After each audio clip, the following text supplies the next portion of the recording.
أيها الياء إلى أي.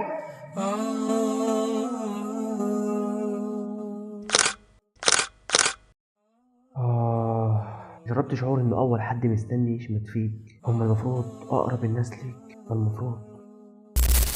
طب جربت كمان شعور إن قرايبك اللي هما منك وأنت منهم دايما بيتكلموا عنك من وراك إنك إنسان فاشل ومش تنجح، ودايما معاهم جملة بيقولوها زي اللي بان على لسانهم لما نشوفه يعمل إيه وكلام كتير من ده. دول أكيد مش أهل، اللي يعمل كده أكيد مش أهل، أنا واثق من كده. شهدوا والله ما أقسم بالله وحوش، هذا اللي كان قاتلني واللي كان كاسرني بيستقلوا بيا وكمان مستقدرني، فاكرين الدنيا دايما والله ما يعرفوش. بقعد أفكر كتير أقول طب وبعدين هفضل كده لحد إمتى؟ لحد ما الوقت يزنقني أكتر وأكتر. طيب ليه؟ ما أنا لسه قدامي فرصة. أنا منكرش إني تعبت ومش قادر والسنة دي بوغت معايا أوي أوي أوي كمان. بس لازم أفوق، لازم أفوق دلوقتي وأستغل الوقت اللي فاضي ولو كان قليل. رغم إني عارف إنه تحدي زي ده صعب، بس أنا من صغري عديت بمواقف كتير صعبة.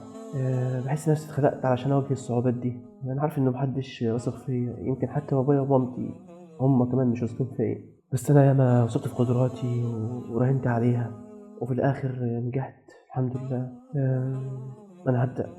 أنا أروح دلوقتي أصلح الأخطاء اللي كل مرة كانت بتوقعني وترجعني لنقطة الصفر من تاني. أنا مفيش خيار عندي، يا أنجح يا هنجح.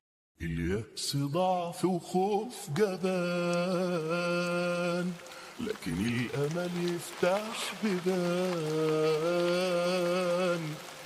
يا تكون قد الحياة يا تعيش وحيد وسط الدروب.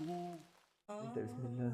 الفترة اللي فاتت ما ننكرش إن السوشيال ميديا كانت ملجأ للهروب، الهروب من التراكمات اللي عليا، من دروسي، من تفكيري. أنا لازم أتخلص منها بأي شكل من الأشكال. هو الفيس ابن اللذينة والإنستا والتيك توك، يمكن مش هسيب غير التليجرام واليوتيوب، دول دايما كانوا بيساعدوني في المذاكرة. وكمان مش هينفع أنام 12 ساعة وأقول عايز أنجح، المفروض هم 6-7 ساعات بالكتير كمان. أنا هروح أعمل منبه وكمان أكد على والدتي تصحيني، أصله خلاص أنا من النهاردة إنسان تاني عارف مصلحته. أنا عارف إن دلوقتي يمكن أكون شغوف يوم أو اتنين وأرجع أنطفي تاني، بس مستحيل. لا لا لا، مش هخلي شعفي هو اللي يحركني، أنا هخلي حلمي اللي يحركني. أصله الشغف يروح ويجي لكن حلمي ثابت وإن شاء الله أحققه.